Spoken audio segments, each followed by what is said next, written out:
Salve, salve galera, beleza? Meu nome é David, sou do canal Dicas de Manutenção Industrial. Estou aqui para dar dicas rápidas, práticas e básicas voltadas ao nosso dia a dia na área de manutenção. Hoje nós começaremos a responder as dúvidas de alguns colegas. E a pergunta foi: David, o que é o conjunto Pillow-Block? Vamos lá. O conjunto Pillow-Block ele é conhecido também como autocompensador. Mas David, autocompensador não seria só rolamento autocompensador de rolos ou autocompensador de esferas? Não.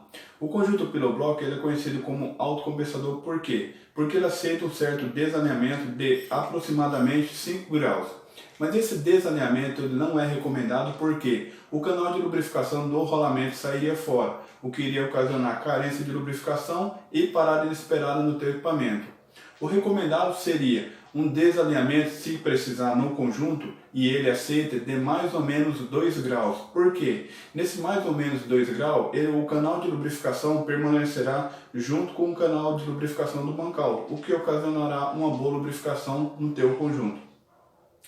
O conjunto Pillow-Block ele é formado basicamente de um rolamento com vedação ou proteção, que ele pode ser feita a fixação tanto por parafuso quanto por colar excêntrico ou concêntrico, tá?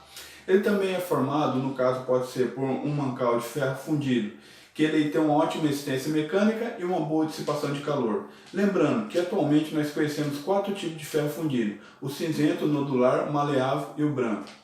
No conjunto Pillow-Block, entre os seguintes mancais: o mancal tipo P ou apoio, o mancal tipo F ou flange, o mancal tipo T ou tensor, o mancal tipo estampado, o rolamento de fixação por parafuso e o rolamento de fixação por colar.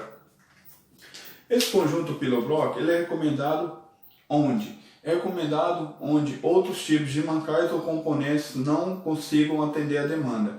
Em locais com umidade, contaminação por poeira, em locais de extrema contaminação, ao qual outros mancais ou outros componentes não iriam atender a sua demanda. Então, hoje foi só para responder a dúvida de um colega nosso sobre o conjunto Pillow-Block, suas aplicações e os tipos de mancais. No próximo vídeo estarei respondendo mais algumas dúvidas dos nossos colegas. Espero que tenham gostado, recomendo para os amigos, se inscreve no canal, deixa um like porque isso vai ajudar e muito a fortalecer o canal. Conto com a ajuda e colaboração de vocês e estamos juntos no nosso dia a dia.